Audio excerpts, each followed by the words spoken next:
it's less likely that you're gonna make a ton of money from the world. Another con about dropshipping is, even though it's easy to get started, the flip side of that means that there's gonna be a lot of competition. Because if you find a product, if you find a niche that works really well, there's not a lot stopping other people from copying you, copying that niche, and also making a lot of money. So because it's easy for you to get started, that means it's easy for other people to get started as well. There's not a big moat around your castle, and there's not a lot defending you and your business from other competitors. The last con, and maybe the biggest one in my opinion, is when is the last time you bought from a dropshipping store?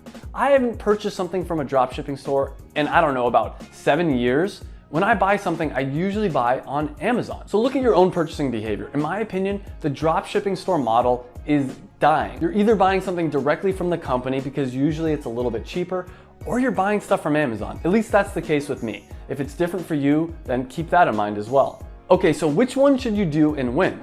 But keep in mind, private labeling is a bit of a spectrum. On the low end of the spectrum is private labeling junk products, finding things that sell, slapping your brand on it, and just selling boring old private label products. This can work and you can make money doing it, but it's not the best way. Then in the middle is branding a product, really niching it down and creating a special brand around your product. And finally, you have what I recommend, which is creating a unique product, or what I like to call a passion product. This is where you create a product somewhat from scratch, something unique. It's not just slapping your brand on a product that already exists.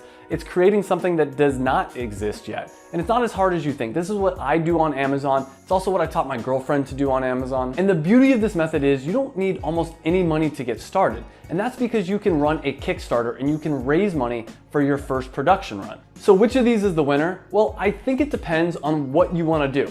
If you just want to dip your toe in the water, you just want to see if making money online is right for you, then drop shipping might make sense because it's easy to get started, it costs a lot less. But if you want to make real money, create a real business, then Amazon private labeling is by far the best method to making a lot of money. And I recommend not just doing the typical boring private label thing. Create a brand around your product, or even better, create your own passion product.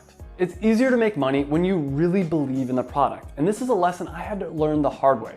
The first 4 or 5 years of selling online for me, I was selling dance clothing, something I wasn't that passionate about. It wasn't until I started Performance Nut Butter, a product that I actually believe in that I think can really help people, that I started making real money. I hit my goal of $300 a day passive income.